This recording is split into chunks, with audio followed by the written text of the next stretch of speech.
Je m'appelle Léa Lemoine du coup et j'ai créé ma marque Léa Créa il y a à peu près 1 an et demi.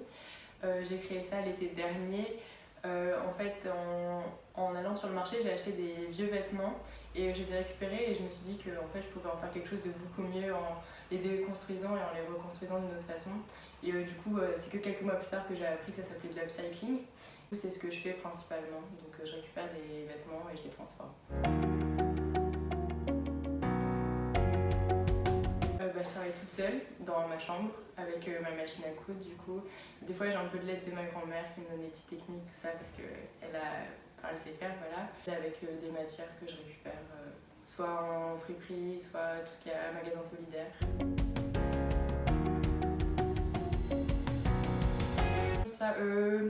Là en ce moment je suis beaucoup d'inspiration Alexander McQueen. Il y a aussi Cochet, une marque française je crois. Jacques Mus aussi beaucoup et je m'inspire de ce que je vois sur Instagram, sur Pinterest. Après des fois juste de gens que je croise dans la rue comme ça et je me dis ah ça pourrait être cool de faire un truc dans le même esprit, tout ça. Là forcément c'est important. Bien sûr parce que on est dans une société où l'industrie de la mode c'est la deuxième industrie la plus polluante du monde. Niveau éthique, tout ce qui est conditions de travail des gens pour les grosses marques de fast fashion, je trouve ça, c'est pas normal, ça devrait bouger et c'est pour ça que tout ce qui est petit créateur, ça devrait être mis en valeur plus.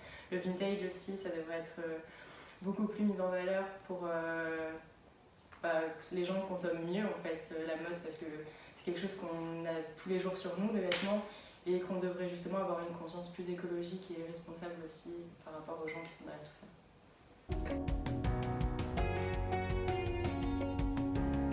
L'année prochaine, j'espère, je partirai au Royaume-Uni, donc soit en Écosse, soit en Angleterre, je sais pas encore trop où je serai acceptée, dans une école de mode et de marketing, du design et du marketing. Et du coup l'idée c'est que vraiment je développe toutes mes connaissances au niveau couture et que j'approfondisse vraiment, lancer ma marque une fois mes études finies et faire une vraie marque avec une équipe derrière et lancer quelque chose d'abouti. Ma création préférée, je pense qu'elle est en cours. Avant j'étais beaucoup dans essayer des techniques, faire des reproductions de ce que je voyais pour vraiment bosser ma technique de couture en soi. Et là cette année je développe plus un esthétique qui me correspond plus, que c'est en cours. Du coup ça arrivera bientôt et c'est plus dans l'esthétique. Ouais. La première étape quand je fais quelque chose, moi je marche beaucoup au coup de cœur au niveau du tissu, au niveau de la forme des vêtements vu que je les récupère. Donc je fais beaucoup de friperie ou de magasins solidaires. Donc une fois que je trouve une matière ou une forme qui me plaît, je vais acheter ça. Et après, une fois chez moi, comme je fais ça toute seule, c'est éthique on va dire parce que j'utilise personne, il n'y a que moi. Et comme c'est un tissu que j'ai récupéré, c'est aussi éco-responsable du coup, parce que je récupère une matière qui a déjà été utilisée, un vêtement qui a déjà eu une vie avant ça, et je vais lui redonner une nouvelle vie en modifiant complètement toute la forme et en soi même son utilité, quoi.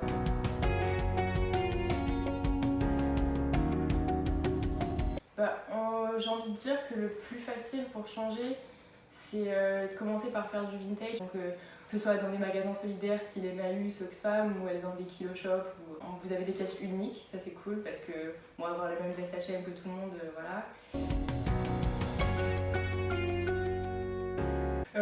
J'attends de rencontrer des designers du coup qui sont comme moi dans le même état d'esprit, les mêmes buts, qui attendent la même chose de la mode et qui veulent faire bouger les choses.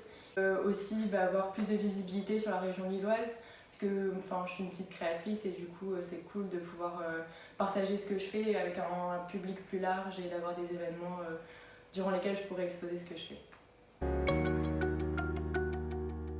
Je dirais Chanel pour l'histoire et pour la consommation de tous les jours, on va dire vintage. Une veste de blazer, je pense que je mets tout le temps ça, donc je dirais une veste de blazer. Une question, qui je serais Anna Wintour peut-être, parce qu'elle a les yeux partout, tous les défilés, elle voit tout, c'est elle qui gère tout. En fait. Là je suis en train de travailler sur une collection Donc ça va me servir à la fois pour faire mon portfolio pour rentrer dans les écoles la rentrée prochaine.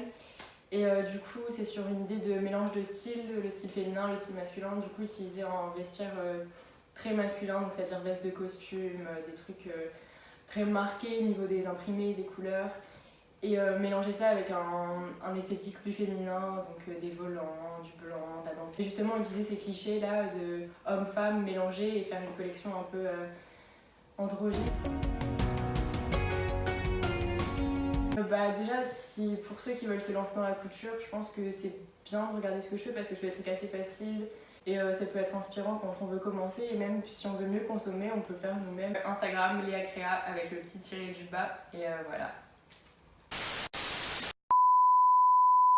Un énorme appel, genre. C'est pas ce que je voulais dire.